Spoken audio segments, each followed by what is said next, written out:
नमस्ते। चुनावको यो वातावरण अहिले महल सबै पार्टीले क्याम्पेन पनि सुरु गरिसकेको छ। कति सानो पार्टीहरूले त उम्मेदवारहरू पनि घोषणा गरेको छ। जिएनएलएफ पार्टीले यसमा हाम्रो अध्यक्ष मोहन घिसिङ कोर कमिटी 2-3 दिन हामी सिलगढीमा थियौँ। आज मात्रै आएको हो। यसमा हामीले बिजेपीसँग पनि बसेर कैलाश विजयवर्गीयसँग पनि हाम्रो मिटिङ भयो। राजु विष्ट एमपी, हाम्रो एमएलए भाइ, अध्यक्ष ब्रान्च कमिटी खरसाङ, कालिम्पोङ, दार्जिलिङ बसेर यसमा हाम्रो तय गर्दैछ। तर हाम्रो उम्मेदवार को नामकरण गर्नु अलिकति समय लाग्छ। हामी यो अतालेर गर्दैनौँ, सबै सोच राखेर। अनि यो भन्दै यो पालि चाहिँ एकदमै एउटा महत्त्वपूर्ण हो यो इलेक्सन। एमएलए भएर काम गर्नु मात्रै होइन, तर आजको दिनमा जनता साइलेन्ट मेजोरिटी जो चाहिँ हामीले अहिलेदेखि होइन 2019देखि नै भनेको साइलेन्ट मेजोरिटीले चाहिँ यो बताउनु पर्यो कि हामी जिटिएसँग, जिटिए भनेको तृणमूल सरकारसँग हामी खुसी छौँ कि छैनौँ, हामी सेटिस्फाइड छौँ कि छैनौँ। 6 महिनाको जुन चाहिँ टपअप सरकार जस्तो भनौँ यहाँ छ, 3.5 वर्ष लगभग भइसक्यो। 74 इयर्स इन्डियन इन्डिपेन्डेन्स भइसकेको छ। तर यहाँ अहिलेसम्म इलेक्सन यो जिटिएको लागि पनि भएको छैन। सिलगढी जस्तो जग्गामा एउटा सानो पञ्चायतमा पनि यस्तो इलेक्सन 3 महिना 6 महिना नहुँदाखेरि त्यहाँको बेङ्गली समुदायले के चाहिँ गर्थ्यो होला सिलगढीको बासिन्दाहरूले। तर यहाँसम्म अहिलेसम्म यो जुन चाहिँ हाम्रो माथि यो अतिक्रमण, डेमोक्रेटिक राइट्समा अतिक्रमण बङ्गाल सरकारले जुन चाहिँ गरिरहेको छ। अब साइलेन्ट मेजोरिटी सँगसँगै हाम्रो पार्टीको काडर, बिजेपीको समर्थक ले यो पालि बताउनु पर्यो कि गोजामुमु 1 र 2 भनेको तृणमूल। गोजामुमुलाई भोट गर्नु जाँदाखेरि उनीहरूको बटन थिच्दाखेरि चाहिँ ममता ब्यानर्जीलाई नै त्यो बटन थिचेको हो। उहाँले जति यो विगतको 10 वर्ष 12 वर्षमा जति दार्जिलिङप्रति उहाँले काम गरेको छ त्यसमा हामी सेटिस्फाइड छौँ भनेको एउटा उत्यो हो। सो यो पालि एउटा दार्जिलिङको जनताले भन्ने एउटा मौका कि हामी चाहिँ यो तपाईँको यो जुन चाहिँ अतिक्रमण दार्जिलिङ आम जनता, साधारण जनतामाथि इलेक्सन नभई तपाईँको कठपुतलीहरू, तपाईँको चुनेको उम्मेदवारहरूलाई गएर चाहिँ त्यहाँ थोप्ने कि हामी जिटिएसँग सन्तोष छैनौँ, हामी सन्तोकी छैनौँ। अनि यसमा चाहिँ permanent political solution not less than 6 schedule भन्ने जुन चाहिँ हाम्रो अडान छ त्योपट्टि एउटा मौका हो, एउटा चुज गर्ने होइन। अनि त्यसकारण यसमा हामीले भुल गर्नु हुँदैन, किनभने हाम्रो काँधमा सम्पूर्ण पहाडको जनताको, साइलेन्ट मेजोरिटीको, अन्य पार्टीको, हाम्रै पार्टीको कार्डर्सहरू सबैको भविष्य यो 3टा एमएलए माथि यो भरोसा हुन्छ। सो हामीले यो मिस्टेक गर्नु हुँदैन। अनि अध्ययन, सोच, विचार राखेर इम्पोर्टेन्ट चिजलाई यो मामुली नानीहरूको खेला जस्तो नगरेर चाहिँ यो समय हो। अनि यसको लागि अलिकति समय लाग्छ। सो लास्ट मिनटमा जिएनएलएफले उहाँको उम्मेदवारहरू खडा गर्नेछ। त्यसको अगाडि हामी बिजेपी र गठबन्धनहरूसँग बसेर तय गर्नेछौँ। हजुर सुन्नु न, गत 2019 को माहौल अर्कै थियो। एमपी इलेक्सन भएको 1 महिना नहुँदै बाई इलेक्सन एमएलए को एउटा क्यान्डिडेटको नाम खडा भयो। त्यसमा हाम्रो गठबन्धनको पार्टीहरूसँग हामी बस्दाखेरि त्यति बेला के तय भयो भन्दाखेरि चाहिँ 1 महिना अगाडि बिजेपीको सिम्बलमा राजु विष्टलाई हालेको थियो। जनतामा अन्यल नहाल्नुको लागि हैन, नयाँ सिम्बल नयाँ त्यो एउटा कन्फ्युजन नहोस् भनेर त्यति बेला हामीले बिजेपीको सिम्बलमा हाम्रो पार्टीको उम्मेदवार निरज जिम्बालाई हामीले विजयी बनाउनु हामी सक्षम भयो। आजको दिनमा त्यो माहौल छैन। अनि विगतको सालहरूमा हेर्दाखेरि दार्जिलिङमा जिएनएलएफकै टाइममा सधैँ जिएनएलएफको एमएलए हुन्थ्यो, एमपी चाहिँ कङ्ग्रेसको हुन्थ्यो, सिपिएमको हुन्थ्यो गठबन्धनमा, तर एमएलए चाहिँ क्षेत्रीय पार्टीकै हुन्थ्यो। अनि विमल दाजुको गोजा मोमोको समयमा पनि हाम्रो क्षेत्रीय दलकै एमएलएहरू हुन्थ्यो। अनि हामीलाई पनि लाग्छ, जिएनएलएफ पार्टीलाई पनि लाग्छ, हाम्रो फ्ल्यागमा योपालि हाम्रो मात्रै भन्दिनँ, हाम्रो जति गठबन्धनको दलहरू छ, हाम्रो फ्ल्याग यो क्षेत्रीय पार्टीको फ्ल्यागमा सपोर्टेड बाई बिजेपी गऱ्यो भने चाहिँ के देख्थ्यो भन्दाखेरि बिजेपीको एउटा ठुलो मन देख्थ्यो हैन। तर यो सबै भन्नु कसको फ्ल्याग, हाम्रो फ्ल्याग कि बिजेपीको फ्ल्याग, यो भन्दा महत्त्वपूर्ण र इम्पोर्टेन्ट चाहिँ यो पालि चाहिँ त्यही हो। हामीलाई पटक पटक आन्दोलन कि है पर्मनेन्ट एउटा शान्ति 100 साल हामीले भनिरहन्छौँ, 100 साल उन्नति, 100 साल शान्ति, 100 साल प्रगति, 100 साल इन्डस्ट्री हुनुपर्ने समय आएको छ। हाम्रो मान्छेहरू लाचार भइसकेको छ। अनि बङ्गालमा पनि परिवर्तनको एउटा हावा छ। अनि यो परिवर्तनको हावामा हैन दार्जिलिङ पनि सौभागी हुनु पायो भने कति राम्रो।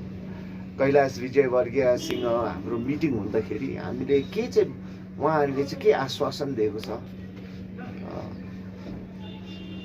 बङ्गालमा सरकार बनाउने खण्डमा बिजेपीले यो जिटिए भन्ने जुन चाहिँ असंवैधानिक हैन यो व्यवस्था जुन चाहिँ ल्याउने दाजुहरूले नै चलाएको, फेरि पछि उहाँहरू नै बस्यो, उहाँहरू बसिरहेको छ, तर जनता यसमा खुसी छैन।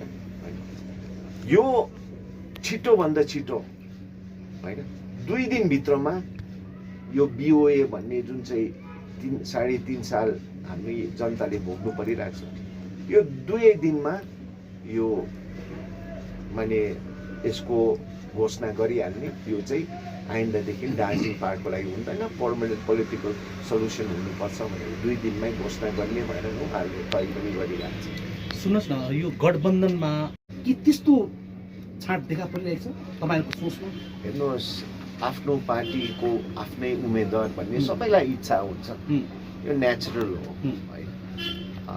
तर यसमा जिएनएलएफको हुने कि सिपिआरएमको हुने कि बिजेपीको हुने हैन, यो चाहिँ हाम्रो ठुलो ठालाहरू जो पार्टीको नेतृत्व गर्ने, हाम्रो पार्टी प्रेसिडेन्ट, हाम्रो सेन्ट्रल कमिटी, सँगसँगै राजु भाइ जो यहाँको एमपी छ, उहाँको अन्डरमा झन्डै 6 एउटा 7 एउटा एमएलएको एरिया पर्छ। सो उहाँहरू बसेर बेस्ट विन विन सल्युसन, जहाँ चाहिँ हामी एउटा भिजन चाहिँ एउटै हुनु पर्यो नि त हैन। हाम्रो उम्मेदवार नहोला हैन, सुमिति मुक्ति मोर्चाको उम्मेदवार नहुनु सक्ला, पोसिबल छैन होला, तर जे उम्मेदवार छ हामी केले चाहिँ हामीलाई एकै बाँधिरहेको छ कि बिजेपी सरकारले चाहिँ यो जुन चाहिँ घोषणा पत्रमा उहाँहरूले जुन चाहिँ सङ्कल्प लिएको छ, जुन चाहिँ होम मिनिस्टर डेप्युटी होम मिनिस्टरसँग वार्ता पनि सुरु भएको छ, यो चाहिँ टुङ्गामा पुर्याउनु भनेर चाहिँ हामी सबै एक भइरहेको छौँ। अब 3टा सिटमा 5 जना पार्टीलाई त सबैलाई त दिनु सक्दैन हैन। सो यसमा चाहिँ हैन हाम्रो ठुलो ठालाहरू बसेर तय गर्ने छ। तर सिट पायो पाएन अरू हाम्रो गठबन्धन दलले सिट पायो पाएन, यसमा सिट पाएन भन्दैमा गठबन्धन छोड्छु भन्दाखेरि चाहिँ जनतालाई एउटा धोका हुन्छ जस्तो मलाई लाग्छ। अनि यो धोका हाम्रो एउटा ठुलो गठबन्धन हामीसँगै थियो, तर उहाँको एउटा आफ्नो स्वार्थको निम्ति, आफ्नो पार्टी बचाउनेको निम्ति उहाँ यो गठबन्धनबाट छोडिकन ममता ब्यानर्जीलाई उहाँले स्वीकार गर्नुभयो अनि चिफ मिनिस्टर उहाँले बनाउनु। यो गठबन्धनलाई त धोका त हो, तर त्यो सँगसँगै होइन 2019मा यो सङ्कल्प जिएनएलएफले मात्रै लिएको थिएन, हाम्रो दाजु जो गठबन्धन सङ्कल्प लिएको थियो कि यहाँ चाहिँ पर्मानेन्ट पोलिटिकल सल्युसन ल्याउनुपर्छ भनेर। तर बिच बाटोमा आफ्नो पार्टी अनि आफ्नो व्यक्ति बचाउनुको लागि चाहिँ होइन यो उद्योग गर्दाखेरि जातिलाई चाहिँ एउटा ठुलो धोका लाग्छ अनि यो पालि जनताले देखाउँछ। अनि त्यही सन्दर्भमा गठबन्धनको अन्य पार्टीहरूले पनि सिट पाएन भनेर गठबन्धन छोड्ने भनेपछि उहाँ जनताले स्पष्ट बुझ्छ कि उहाँहरू चाहिँ सिटको लागि मात्रै गठबन्धन थियो, पावरको लागि मात्रै गठबन्धन थियो भनेर यो चाहिँ स्पष्ट हुन्छ। सो मेरो नम्र निवेदन छ, एकजना त गइसक्यो होइन, जति उब्रेको छ यो गठबन्धनमा एक भएर होइन जिटिएलाई खारिज गरेर यो पर्मानेन्ट पोलिटिकल सल्युसन जुन चाहिँ एउटा सूत्रले हामी बाँधिरहेको छ यसमा चाहिँ अघि बढौँ भनेर मेरो नम्र निवेदन छ। हजुर सुन्नुहोस्, यो पहाडको 3वटा के दाबी गर्छ हामीलाई पनि एउटा सिट चाहिन्छ, 2टा सिट चाहिन्छ, यस्तो के तपाईँहरूले पनि दाबी गर्छ? होइन, यो टक्स हेर्नुहोस्, यो टक्स मैले भनेको होइन, जिएनएलएफ पार्टी अब हाम्रो पार्टी हो, किन लाग्दैन? हाम्रो पार्टीको 3टै सिटमा हाम्रो उम्मेदवार हुनुपर्छ, बिजेपीले सपोर्ट गर्नुपर्छ, गठबन्धनले सपोर्ट गर्नुपर्छ भन्ने हाम्रो एउटा इच्छा हो। तर यो आफ्नो इच्छा भन्दा भन्दै यो भन्दा सर्व उपर चाहिँ के छ भन्दा जनताको आकाङ्क्षा जुन चाहिँ हामी लडिरहेको छौँ। आजको दिनमा हाम्रै पार्टीभित्र पनि धेरै चर्चा हुँदैछ, दार्जिलिङको एमएलए चाहिँ को हुने, गठबन्धनको उम्मेदवार चाहिँ को हुने, निरज भाइ हुने कि अजय भाइ हुने कि। म आजको दिनमा तपाईँहरूको अगाडि म भन्छु, Ajay Edwards Niraj Jimba is not important, व्यक्ति इज नट इम्पोर्टेन्ट होइन, तर यो जनताको जुन चाहिँ यो माग पुरा गर्नुको लागि हामी अगाडि बढिरहेको छौँ, जिएनएलएफ पार्टी अगाडि बढिरहेको छौँ। भोलिको दिन हाम्रो अध्यक्ष गठबन्धन सँगसँगै जे निर्णय गर्नुहुन्छ हामी जिएनएलएफ पार्टी यो शिर उपर राखेर जो नै उम्मेदवार होस् हामी खडा भएर उहाँहरूको लागि जिताउने कोसिस गर्छौँ। सुन्नुहोस् न, तपाईँले भनिहाल्नु भयो पार्टीको निर्देशलाई सर्वोपरि मानेर त्यसलाई एक्सेप्ट गर्ने, त्यसलाई स्वीकार्ने, जो तपाईँले स्पष्ट रूपमा भनिहाल्नु भयो। भोलिको दिनमा पार्टी हाइकमान्डले तपाईँको नाम दियो भने तपाईँ कतिको तयारी हुन्छ? हेर्नुहोस्, जब यो यसमा धेरै मलाई लान्छना पनि लाउँछ, यो सोसियल वर्क अन्य दलको मान्छेहरूले सोसियल वर्क गरेर चाहिँ एमएलएको टिकट ताकेको हुन्छ। म उहाँलाई के भन्नु चाहन्छु भन्दा अन्तर्हृदयबाट अनि मेरो आम जनता, मेरो साइलेन्ट मेजोरिटी, मेरो आमा बाबा भाइ बहिनीहरूलाई, जब यो महामारीको टाइममा मैले मोटर बाइक थालेर अलिकति सेवा गर्नु मैले सोचेर एक्लै जान्थेँ, त्यति बेला मैले कहिले पनि सोचेको थिएन अझै 14 महिनामा चाहिँ एमएलए इलेक्सन हुन्छ भनेर सोचेको थिएन। अनि पैसा धेरै भएर मैले यो काम पनि गरेको होइन, तर जब म एउटा बजारमा हुर्केको छोरा होइन गाउँ बस्ती कमानमा घुम्दै जाँदाखेरि म धन्यवाद दिन्छु, मेरो मान्छेको दुःख देख्नु पाएँ मैले होइन। अनि त्यो दुःख देख्दाखेरि होइन जति क्षमता अनुसार होइन किन चाहिँ होस् आफ्नो ब्याङ्कको फिक्स डिपोजिटहरू निकालिकन यो सेवा पुर्याउनु पर्छ भन्ने चाहिँ मलाई केमा लागेको भन्दाखेरि दुःख देखेर, जुन चाहिँ बिमारीहरूको दुःख, जुन चाहिँ महामारीले गर्दा ड्राइभर दाजुभाइहरूको दुःख होइन, स्टुडेन्ट्सहरूले फिज नदिनु सकेको दुःख, बाहिर 3-3 हजारजना मान्छे जो चाहिँ हामीले सानो अमाउन्ट 7,000 रुपियाँ 700 रुपियाँ पर पर्सनलाई पठाउनु सक्यो। यो सबै किन गरेको भन्दाखेरि भोलिको दिन 14 महिनापछि एमएलए हुन्छ भनेर त्यो मैले सोचेको पनि थिएन होइन। तर हामीले त्यो दुःख देख्दाखेरि हामीले गरेको। अनि एमएलए हुनु पर्दैन नि 6,000 एउटा टार्पोलिन बाँड्नुको लागि एमएलए हुनु पर्दैन रहेछ। 2-2 बुलडोजर सकी नसकी किनेर सेवा गर्नु एमएलए हुनु पर्दैन रहेछ। म एमएलए होस् नहोस् यो सेवाको भावनामा हामी अगाडि बढिरहेको हुन्छ। तर मेरो अध्यक्षले मेरो पार्टीलाई बलियो बनाउनुको लागि मेरो नाम घोषणा गर्यो भने म अध्यक्षलाई म नाइ भन्नु सक्दिनँ। तपाईँ तयारी हुन्छ? तर मेरो चाहना चाहिँ होइन, मेरो चाहना चाहिँ के थियो भन्दाखेरि होइन, उम्मेदवार उहाँलाई फ्री छोडिदिएको छु, प्रेसर पनि छैन। अनि म हात जोडेर मेरो समर्थकहरू अनि दार्जिलिङ ब्रान्चको जतिजना जिएनएलएफ पार्टीको हुन्छ मेरो लागि सिफारिस प्लिज नगरिदिनुहोस् होइन। किनभने यो सिफारिस गर्दाखेरि अध्यक्षलाई प्रेसर हुन्छ होइन। अध्यक्षको अन्त के काम? दार्जिलिङ ब्रान्चले हाम्रो उम्मेदवार यो, खरसाङ ब्रान्चले हाम्रो उम्मेदवार यो, कालिम्पोङ ब्रान्चले हाम्रो उम्मेदवार यो भन्यो भने त अन्त हाम्रो अध्यक्षको चाहिँ के काम हो होइन। हाम्रो अध्यक्षलाई हामीले विश्वास गरेर हामीले उहाँलाई प्रेसर नदिएर उहाँले आरामसाथ बिजेपीसँग हाम्रो मूल मुद्दाहरूको लागि निगोसिएट कहिले हुन्छ? ठुल्ठुलो पार्टीहरूसँग निगोसिएट इलेक्सन समयमा मात्रै हो। यो त सबैलाई थाहा छ। इलेक्सन तुरेपछि त निगोसिएटको कुरा आउँदैन। हामीले 2019 मा एमपी इलेक्सनमा त यो निगोसिएट गरेर पर्मनेन्ट पोलिटिकल सल्युसन यो जति एउटा लेफ्ट आउट कम्युनिटिजको जात गोष्ठीको होइन, यो मिनिमम वेजेसको इलेक्सन टाइममा चाहिँ एउटा के हुन्छ भन्दाखेरि निगोसिएट। अनि उहाँलाई अजय एडवर्ड चाहिँ एमएलए हुनुपर्छ भन्ने त्यो प्रेसर नदिएर चाहिँ बरु उहाँलाई फ्री छोडिदिएर जातिको मुद्दाहरू के छ, जिएनएलएफ के को लागि उभिएको हो। अजय एडवर्ड्स र मोहन घिसिङ त भोलिको दिन त एमएलए एमपी कि भोलिको दिन क्षेत्रीय यहाँ जे प्रशासनको चेयरम्यान हुन्छ भनेर त उठेको होइन नि त। जातिको यो बारम्बार उहाँले दुःख कष्ट आन्दोलन झेल्नुपर्छ भनेर आइन्दादेखि चाहिँ कहिले पनि नहोस्। यहाँ लङ टर्म सल्युसन हुनुपर्छ। यहाँ 100 साल शान्ति, 100 साल उन्नति हुनुपर्छ भनेर हामी उठेको हो। एमएलएको इलेक्सन आउँछ जान्छ, म्युनिसिपालिटीको इलेक्सन आउँछ जान्छ, तर हामी long term permanent political solution होस् भनेर चाहिँ हामी खडा भएको। सो उहाँको दृष्टिकोणमा अजय एडवर्ड्सले गर्दाखेरि पार्टी राम्रो हुन्छ, साइलेन्ट मेजोरिटीले मेरो कामलाई मन पराएको छ अनि आशिष दिन्छ भन्यो भने उहाँले भन्नुभयो भने म एउटा कार्यकर्ताको हैसियतमा म ओबे गर्नै पर्छ, म यस भन्नै पर्छ।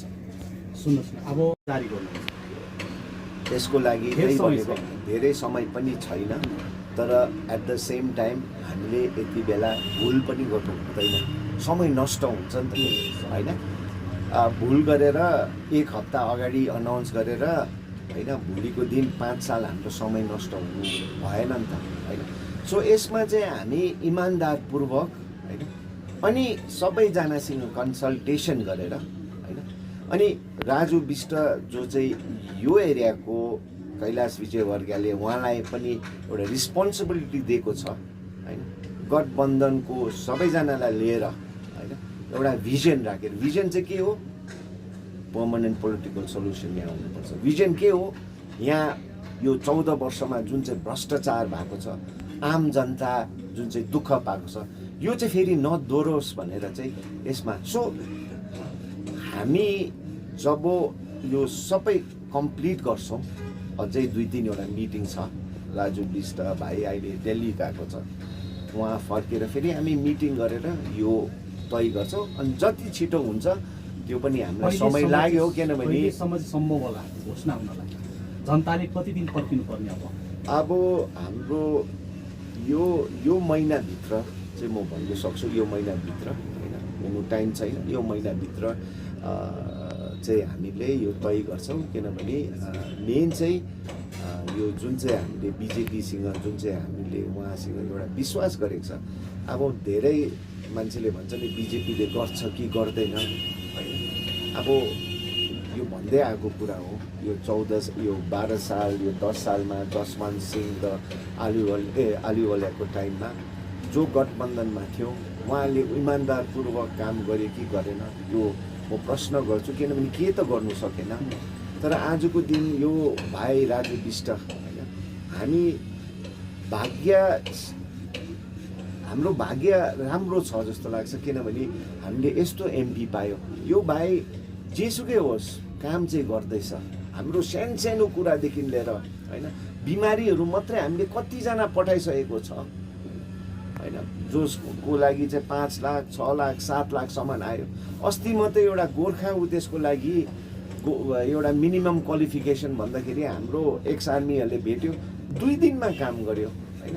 संसदमा हाम्रो दार्जिलिङ गोर्खाल्यान्ड पर्मानेन्ट पोलिटिकल सल्युसनको पटक हरेक पार्लियामेन्ट सेसनमा हाम्रो उच्चारण हुँदैछ। विगतको एमपीहरू, होइन, हाम्रै क्षेत्रीय दाजुभाइहरू थियो, तर उहाँहरूलाई एउटा महत्त्व नै थिएन। माने त्यहाँको ठुल्ठुलो पार्टीहरूको, कङ्ग्रेसकै होस्, सिपिएमकै होस्। तर आजको दिन राजु भाइको जुन चाहिँ नेटवर्किङ छ बिजेपीसँग, अनि यो सुनौलो मौका हो, अनि यो गुमाउनु हुँदैन, होइन। पहाडमा पनि हाम्रो गठबन्धन, होइन, सेन्टरमा पनि गठबन्धन, अब स्टेटमा पनि त्यही गठबन्धन आयो भने भोलिको दिन हामीले के चाहिँ उन्नति गर्नु सक्छ। अब भयो नि हो एउटा कुरा है, जस्तो गत केही दिन अनि क्षेत्रीय राजनीति दलहरूले क्यान्डिडेट दिने, गठबन्धनले क्यान्डिडेट दिने भन्ने कि यो विषयमा चाहिँ चर्चा भएको थियो। यो विषयमा हामीले स्पेसिफिक्समा हामी चर्चा भएन, तर उहाँको एकदमै क्लियर थियो। कैलाश विजयवर्गीय साहबको के भन्नु थियो भन्दाखेरि हाम्रो भिजन एउटै छ, कसरी चाहिँ शान्ति उन्नति, कसरी चाहिँ दार्जिलिङलाई डेभलपमेन्ट प्रोसेसमा लाने। जस्तै अरू इन्डियाभरि हामी देख्छौँ डेभलपमेन्ट भयो, हामी त वञ्चित भएको छौँ नि त, वञ्चित, हाम्रो मान्छेहरू गरिब, होइन।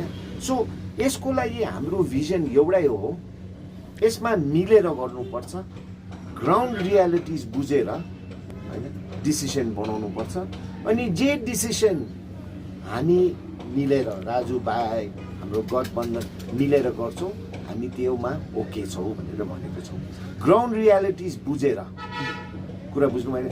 दार्जिलिङमा कसको पकड छ, कुन चाहिँ उम्मेदवार जित्नु सक्छ, खरसाङको के छ, त्यो ग्राउन्ड रियालिटिज बुझेर यसमा चाहिँ एकअर्काको तानाखिची नगरेर, व्यक्तिको नहेरेर, उहाँले भन्नुभयो व्यक्तिको नहेरेर सम्पूर्ण दार्जिलिङ पहाडमा जो वञ्चित आजसम्म भएको छ उहाँहरूको हेरेर चाहिँ हामी अगाडि काम गर्नुपर्छ।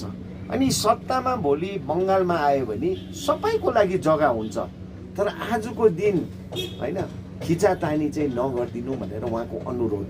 अनि त्यसमा हाम्रो अध्यक्ष पनि त्यही भिजनमा हामी सँगै छौँ।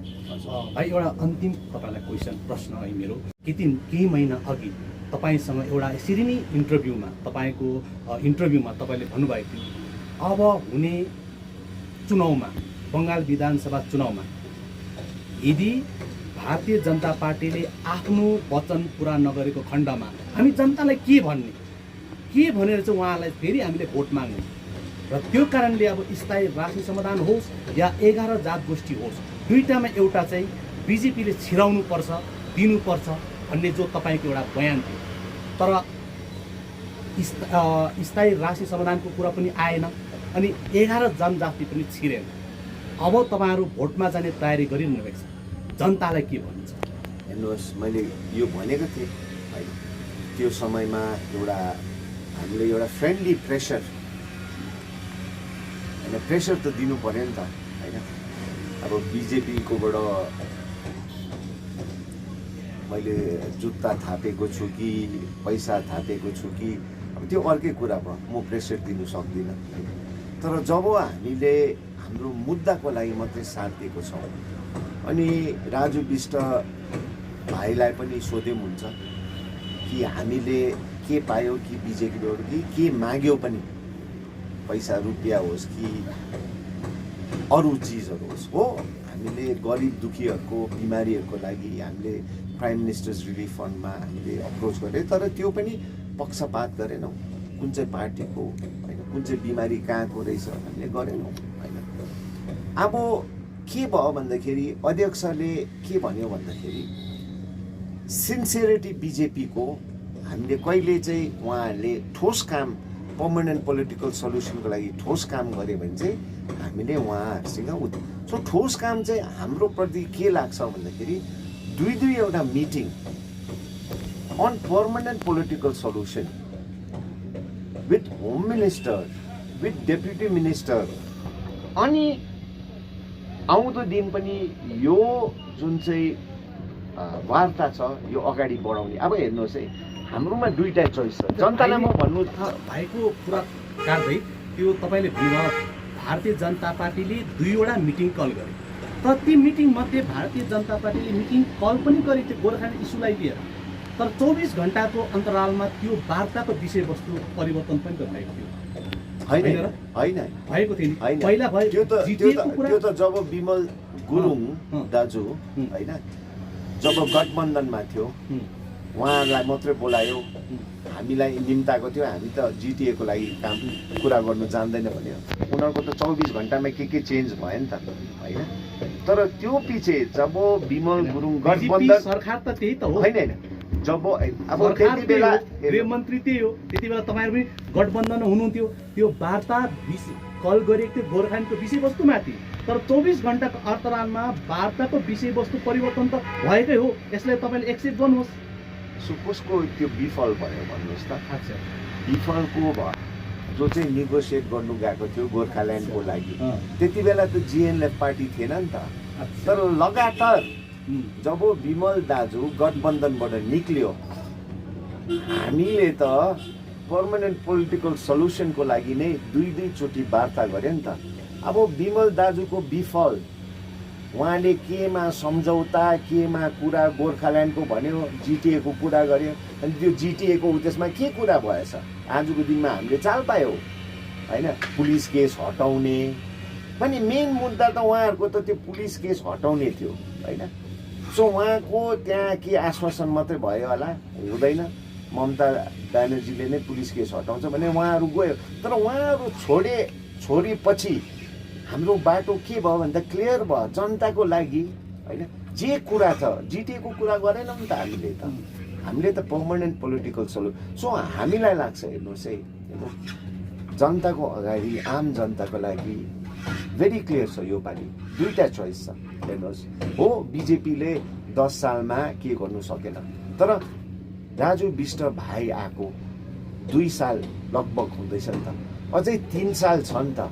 अनि हामीले त्यति बेला भोट किन हामीले दिएको उहाँलाई भन्दाखेरि पर्मनेन्ट पोलिटिकल सल्युसन होइन।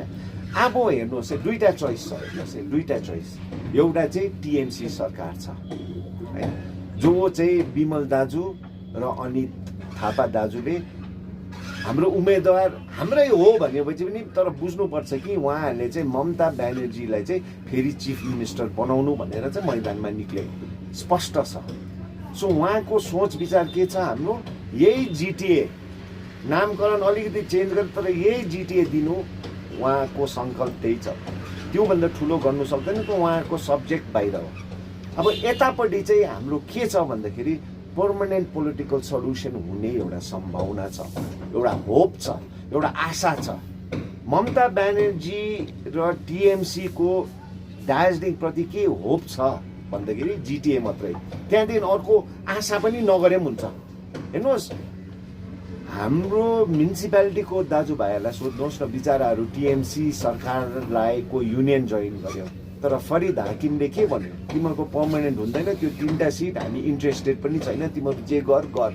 अनि त्यही भयो योपालि उहाँहरूले 3टा सिट खुल्लै राख्यो, जो जित्छ त्यही सिकन्दर भन्यो। सोच विचार हेर्नुहोस्, सो टिएमसीको हाम्रो प्रति के छ, दार्जिलिङ प्रति सोच विचार नथिङ, जिरो। अहिले जे जिटिए छ त्यही 6 महिना रिन्यू गर्छ। यतापट्टि बिजेपीको के छ, एउटा आशा के छ, हाम्रोमा के छ भन्दाखेरि कि यो पालि चाहिँ होइन एउटा पर्मानेन्ट पोलिटिकल सल्युसन। अब हेर्नुहोस् न, टिएमसीको त्यो माने हाम्रो प्रति त्यो सोच विचार भए पर्मानेन्ट पोलिटिकल सल्युसन कि केसको लागि ट्राइपार्टाइट मिटिङ बोलाउँछ, हेर्नुहोस् है, बोलाउँछ, अटेन्ड गर्नै मान्दैन, अटेन्ड गर्नु मान्दैन, किनभने उहाँहरूको पर्सनल दुश्मनी छ स्टेटको बिजेपीसँग। तर त्यो पर्सनल दुश्मनीले गर्दाखेरि हाम्रो मान्छे वञ्चित त हुनु भएन नि त, होइन? कति एउटा सेन्ट्रलको योजनाहरू हुन्छ हाम्रो गरिबभन्दा गरिबको लागि, तर टिएमसी गभर्मेन्टको फेरि सेन्ट्रलसँग एउटा पर्सनल एउटा लडाइँ चल्दैछ। अन्त हाम्रो गरिबभन्दा गरिब त्यसमा वञ्चित भइरहेको, योभन्दा पाप, योभन्दा ठुलो पाप के हो? सो हाम्रो जनतालाई म भन्नु चाहन्छु, साधारण हेर्नुहोस्, म साइलेन्ट मेजोरिटी भनिरहन्छु, तपाईँहरू नै हो होइन, तपाईँहरूलाई पोलिटिक्ससँग वाक्कै भइसकेको छ। योपालि हेर्नुहोस्, टिएमसीलाई भोट गऱ्यो भने हामी यो 14 वर्षमा जे भयो त्यही मात्रै सोच्नुहोस्, अरू के उन्नति नसोच्नुहोस्, त्यति नै हो। बिजेपीको गठबन्धन जुन चाहिँ जिएनएलएफ छ, सिपिआरएम, उहाँहरूलाई भोट दियो भने एउटा आशा कि दार्जिलिङमा एउटा लङ टर्म पोलिटिकल सल्युसन, 100 साल शान्ति, 100 साल उन्नति, त्यो दाजुभाइहरू जो चाहिँ अहिले काम नपाएर एउटा इनोभा किन्छु भनेर एउटा आशा गरिरहेको हुन्छ, तर भोलिको दिन स्ट्राइक भयो नि, ला म त इएमआई पनि तिर्नु, अब किन्नु थाल्नुहोस्। जिएनएलएफ पार्टी छ जसले होमस्टे बनाउनु झुकझुक भइरहेको थियो, लोन लिएर बनाउनु कि नबनाउनु, अब बनाउनुहोस्। दार्जिलिङमा शान्ति, दार्जिलिङमा उन्नति, अनि दार्जिलिङमा अबदेखि लङ टर्म सल्युसन हुन्छ। यही हो हाम्रो सङ्कल्प, यही हो हाम्रो मुद्दा। अरू त के त गर्नु सक्दैन, अरू के गर्नु सक्छ? त्यो गोर्खा ब्रिगेड कि गोर्खा ब्याटालियन भनेको जस्तो हो नि, 4 जना गोर्खालाई दियो त काम, त्यही हो उहाँहरूको पोलिटिकल सल्युसन। वान चान्स, एउटै मौका हो होइन, एउटै मौका। हामीलाई विश्वास गर्नुहोस्, हामी आफ्नो सोच विचार र आफ्नो धनी हुनु, आफ्नो नेता हुनु भनेर हामी सोचेको होइन। तपाईँहरूको निम्ति हामी यो दलदलेमा, यो दलदले भन्छ नि पोलिटिक्स, जुन चाहिँ तपाईँहरू वाक्कै भइसकेको छ नि, तर त्यो दलदलेमा हामी पसेर यो मुर्दाबाद जिन्दाबादको त्यसमा पसेर तपाईँहरूको निम्ति हामी खटिरहेको छौँ। धन्यवाद।